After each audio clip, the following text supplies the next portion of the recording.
Fala aí, pessoal, tudo bem? Eu me chamo Cleiton Tenório e hoje nós vamos falar um pouquinho sobre a herança relacionada aos cromossomos sexuais.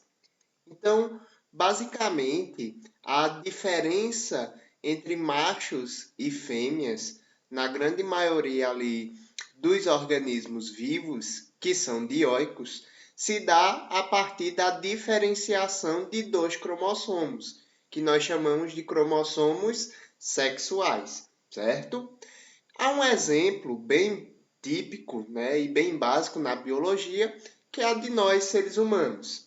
Então, nós, seres humanos, possuímos 46 cromossomos. O que seriam esses cromossomos? Nós possuímos um material genético, um DNA.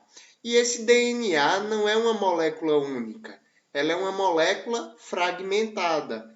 Então, nós, seres humanos, possuímos 46 pedaços desse nosso material genético, certo? E nós conseguimos diferenciar esses pedaços de material genético através de pares. Então, nós temos 22 pares de cromossomos que nós chamamos de autossômicos, que vão conter uma diversidade de genes e que vão dar características a nós, seres humanos, certo? E um par de cromossomos sexuais, ok? Esses cromossomos sexuais nós chamamos de X e Y, tranquilo? Vejam só, se a gente contabilizar 22 pares de cromossomos autossômicos, nós teremos 44 desses cromossomos, 44 desses pedaços condensados ali do nosso material genético. E a exemplo, eu tenho aqui nessa imagem um cromossomo duplicado, na verdade, 3 cromossomos duplicados, certo? E um par de cromossomos sexuais, ou seja, 2 cromossomos sexuais. Juntando tudo, nós temos 46 cromossomos, ok? Porém, a nossa aula está mais ligada à determinação ali do sexo. Então, basicamente, existem alguns sistemas que vão determinar o sexo dos indivíduos. O primeiro dos sistemas que nós vamos verificar é o sistema XY. Esse sistema ele vai ser encontrado em uma grande quantidade de espécies, né, de grupos de insetos, também nos mamíferos, como é o caso de nós seres humanos, mas nós também encontramos esse sistema em peixes e em plantas. O que é interessante desse sistema sexual é que quem vai determinar o sexo seria o gênero masculino, certo? O homem determina o sexo, o macho determina o sexo. Por quê? Porque o macho vai ser composto por um cromossomo X e um cromossomo Y. A fêmea possui uma homozigose. Ela, na verdade, ela é uma homozigota ali, certo? E vai possuir 2 cromossomos X. O homem possui um cromossomo X e um Y, e a mulher possui 2 cromossomos duplicados X, certo? Então, 2 cromossomos X. Vale salientar também que nesse sistema sexual, o que acontece é basicamente uma divisão meiótica, que nós vamos ver um pouco mais na frente, e nesse processo de divisão meiótica eu consigo determinar se esse cromossomo X ou Y vai para determinado indivíduo e, consequentemente, determinar ali o sexo de macho ou fêmea. Já o cromossomo, o sistema X0 ali de determinação do sexo é bem parecido com o cromossomo, com o sistema XY. O que é que difere nesse sistema?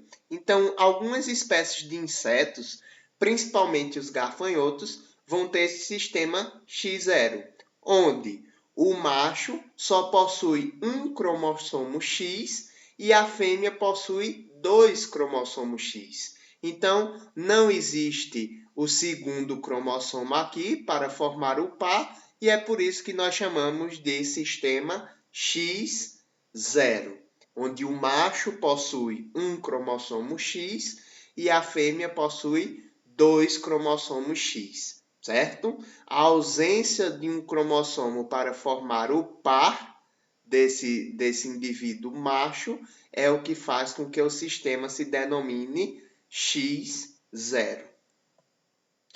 Já o sistema ZW é o contrário do sistema XY.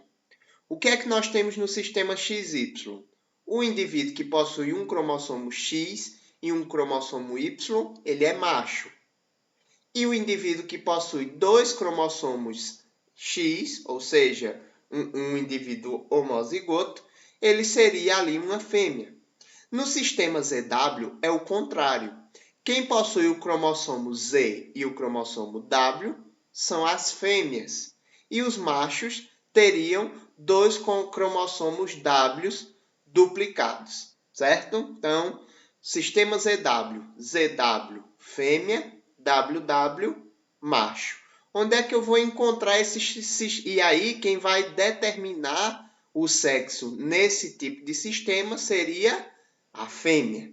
Onde é que eu vou encontrar esse tipo de sistema de determinação do sexo? Eu encontro principalmente em répteis, peixes e alguns insetos, principalmente borboletas e mariposas, certo? Nós ainda temos o sistema de determinação Z0, onde a fêmea vai possuir apenas um cromossomo Z e o macho possui 2 cromossomos W, ok? É basicamente ali o mesmo esquema, tranquilo? E aí, gente, como é que eu vou determinar, a partir dos cromossomos sexuais, o sexo do indivíduo? Então, aqui na nossa família Simpsons, né, nós vamos ter o Homer, que é o macho, possui então o cromossomo XY, e a Marge, que é a fêmea, e vai possuir 2 cromossomos X.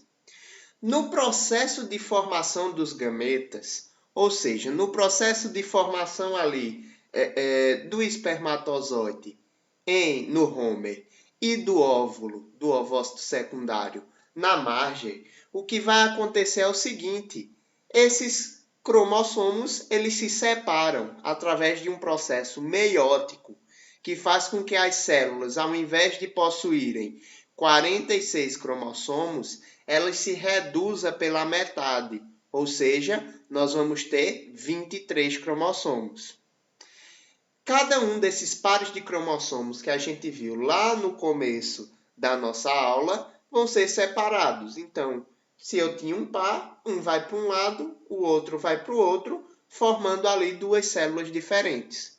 Com os cromossomos sexuais vai ocorrer a mesma coisa, certo? O que vai acontecer é que na margem, um desses cromossomos sexuais vai para uma célula e um desses outros cromossomos sexuais vai para outra célula.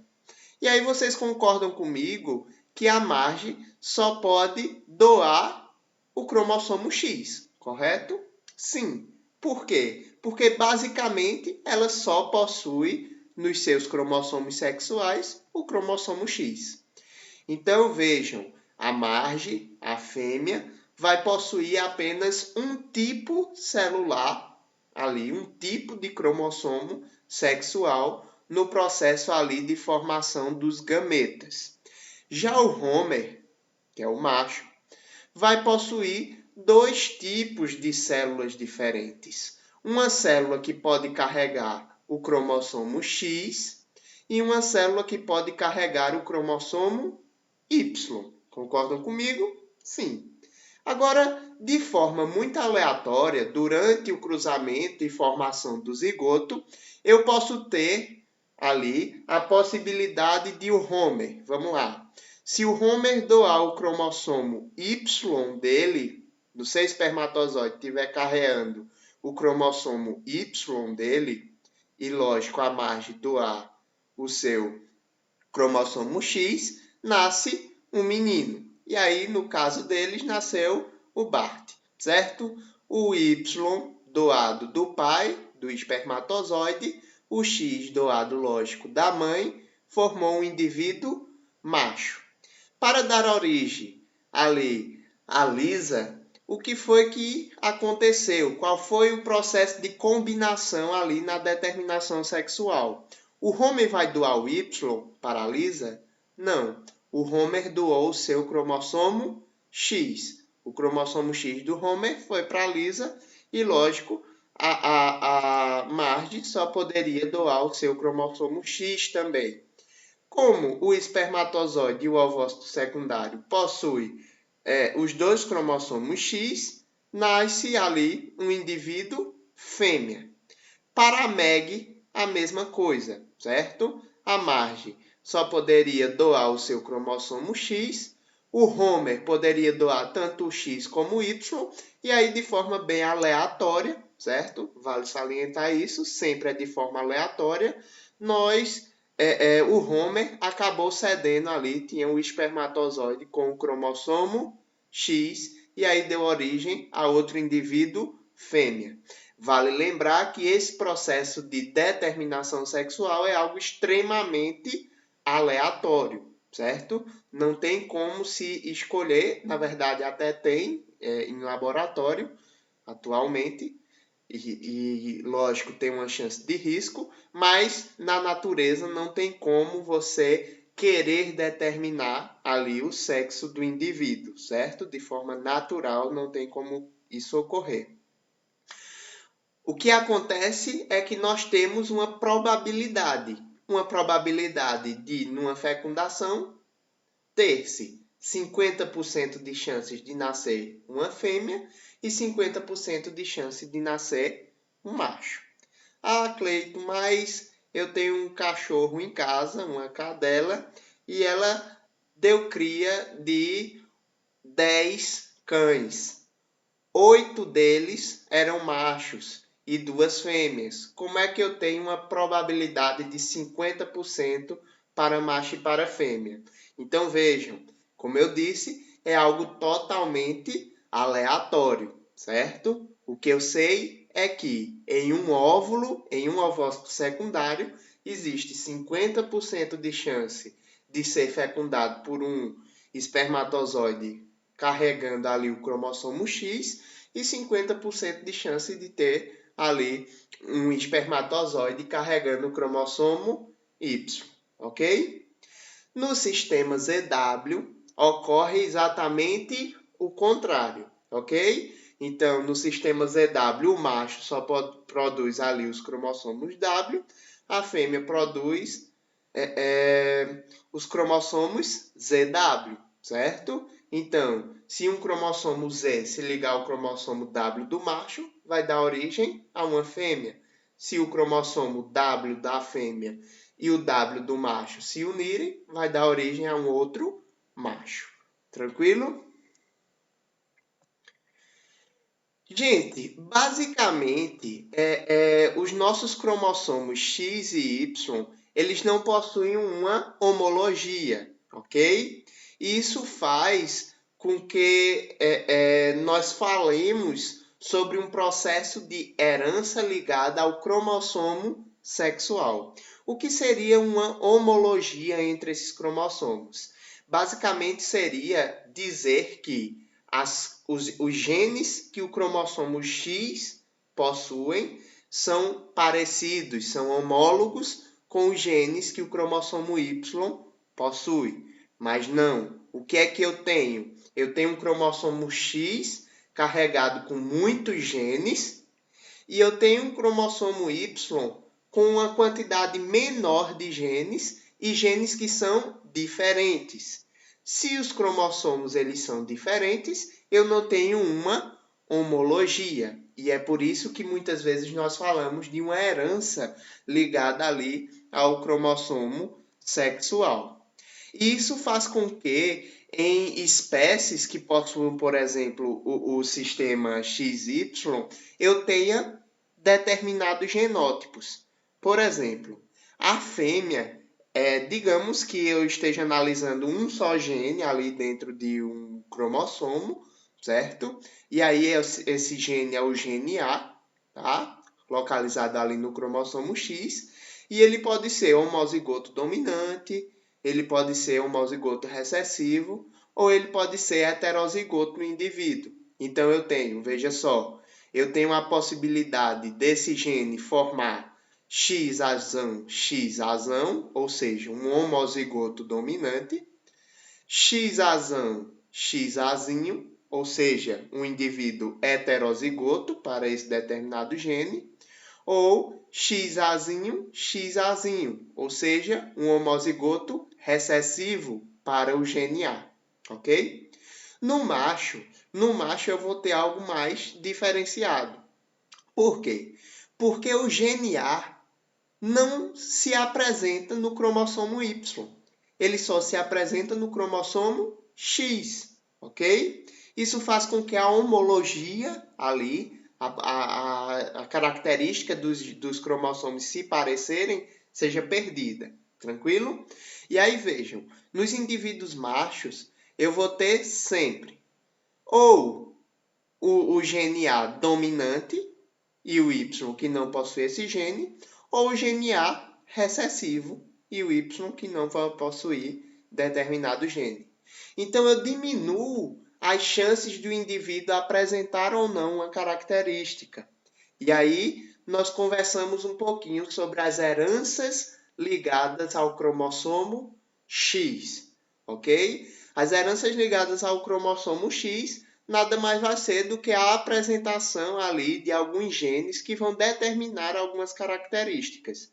E aí eu vou falar de duas características ligadas ao cromossomo X, certo? E aí a gente vai poder identificar o porquê que os machos eles são mais propensos a essa fragilidade, ok? Graças a possuírem ali um cromossomo Y. A primeira característica de herança ligada ao cromossomo X é o daltonismo. O daltonismo ele também é conhecido ali por cegueira para cores, porque os indivíduos que possuem os indivíduos que são daltônicos, né, eles não conseguem distinguir as cores vermelho e verde. Então, se você é daltônico, né, basicamente você não vai conseguir diferenciar a numeração existente dentro desse círculo. É lógico que existem níveis para o daltonismo, certo? A partir da interação gênica, que a gente já viu, e por isso existem ali avaliações, processos de avaliações diferentes desse quadradinho aqui, certo? Então, nós temos uma bolinha com uma coloração verde e avermelhada, onde o vermelho se apresenta com o número 12. Então, se você não sabia que era daltônico e você não está conseguindo ver uma numeração aí, meus pêsames.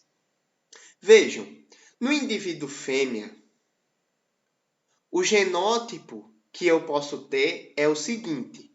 Veja o que eu falei na lâmina anterior. Eu posso ter o genótipo para daltonismo homozigoto dominante, certo? Lembro também que essa herança do daltonismo é gerada a partir de um cromossomo homozigoto, um cromossomo recessivo, certo? Então, sempre ali um gene recessivo vai gerar o daltonismo. Observem. O daltonismo, como sendo uma herança recessiva ligada ao cromossomo X, quando o indivíduo apresentar os dois genes para o daltonismo dominantes, a fêmea ela vai ser normal. Quando eu tenho um gene ali dominante e um gene recessivo, o dominante se sobressai em relação ao recessivo. E aí eu também vou ter um indivíduo normal, ok? E quando eu tenho um indivíduo que é homozigoto recessivo, ó, Dzinho e Dzinho, XDzinho, XDzinho, eu vou ter aí um indivíduo que é daltônico. Então, gente, entre as fêmeas, ok? Existe ali uma probabilidade muito pequena para que haja ali o daltonismo feminino. E vejam, o daltonismo em mulheres ocorre apenas em 0,04% de todas as mulheres. Tranquilo? Por quê? Porque a probabilidade de se casar, né, ter ali uma união entre um homem daltônico e uma mulher daltônica ou portadora de daltonismo é uma probabilidade muito pequena, muito baixa. E aí a gente vai ver os tipos de cruzamentos, ok? Já no macho é bem mais fácil. Por quê? Porque o macho só vai poder apresentar 2 genótipos. Então vejam qual é o empecilho aqui. O empecilho é que um dos indivíduos tenha o gene dominante para daltonismo. Isso não vai codificar ali daltonismo no indivíduo, certo? Já no macho, se a fêmea doar um cromossomo ali com gene para daltonismo dominante, ele nasce normal. Se a fêmea doar um cromossomo X com gene recessivo para daltonismo, eu vou ter já um indivíduo daltônico. Por quê? Porque nos machos não ocorre o processo de homologia dos cromossomos sexuais. Ou seja, eu vou ter cromossomos com genes diferentes. Eu vou ter o cromossomo X com determinada quantidade de genes e genes para determinada função, e o cromossomo Y com outras cargas de genes. E aí, em um cruzamento de uma mulher normal e portadora do gene para daltonismo, aqui ó, o XDzinho, e no cruzamento de um homem normal, ou seja, se XDzão Y, eu vou ter as seguintes probabilidades. Se caso o cromossomo XDzão dominante cruze com o cromossomo XDzão do homem, eu vou ter o que? XDzão, XDzão, o que daria a possibilidade de originar o que? Uma fêmea normal. Tá aqui, XDzão para um lado, XDzinho para o outro, XDzão para um lado, Y para o outro, ok? Se caso esse cromossomo dominante aqui cruze com o Y, né, do macho, eu teria o seguinte genótipo, XDzão, Y. Eu teria um homem e um homem normal, porque o gene ele está dominante, ok? Já se eu tiver o seguinte cruzamento, XDzinho com o XDzão do macho, eu vou ter o seguinte genótipo, XDzão, XDzinho. Ou seja, eu vou ter um indivíduo fêmea e um indivíduo heterozigoto, certo? Ou seja, essa fêmea ela não vai possuir o daltonismo, porque o Dzão aqui, o gene dominante, é como se ele cobrisse a característica do gene recessivo, certo? Porém, essa mulher ela é portadora do gene para daltonismo. Ou seja, ela tem basicamente o mesmo genótipo de sua mãe em relação a portar ou não o gene do daltonismo, ok? Já no último caso, vejam, quando o XDzinho, ou seja, o X que possui o gene recessivo para daltonismo e o Y do macho se unem, certo? Formando ali um zigoto, eu teria o seguinte genótipo, XDzinho, Y.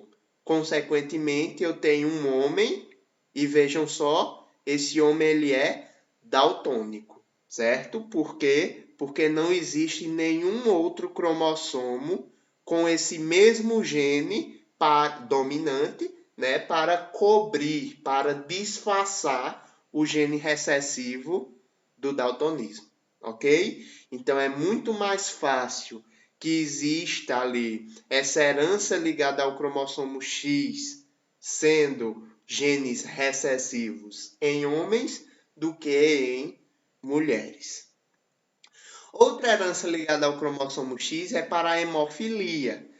Então, a hemofilia é causada também por um gene recessivo ligado ao cromossomo X e ele simplesmente vai fazer com que o organismo daquele indivíduo com hemofilia ocorram-se falhas ali no sistema de coagulação sanguínea. Então, com pequenos baques, com pequenos cortes ali na pele ou até mesmo nos órgãos internos de determinado indivíduo, do indivíduo que tem hemofilia, é muito fácil que se tenha uma hemorragia, que o indivíduo sangre ali até a morte, certo? Então, acontece, ocorre bastante. Vejam, nos indivíduos que possuem ali hemofilia, nós temos o seguinte exemplo. Um homem sem hemofilia tem o cromossomo X e Y. E eu tenho aqui uma mulher que é portadora ali do cromossomo, do gene, né, para a hemofilia. Então tá aqui o xizinho vermelho dela, ok?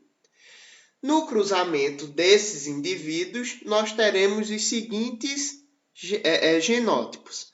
Vejam, se o cromossomo X aqui desse homem for doado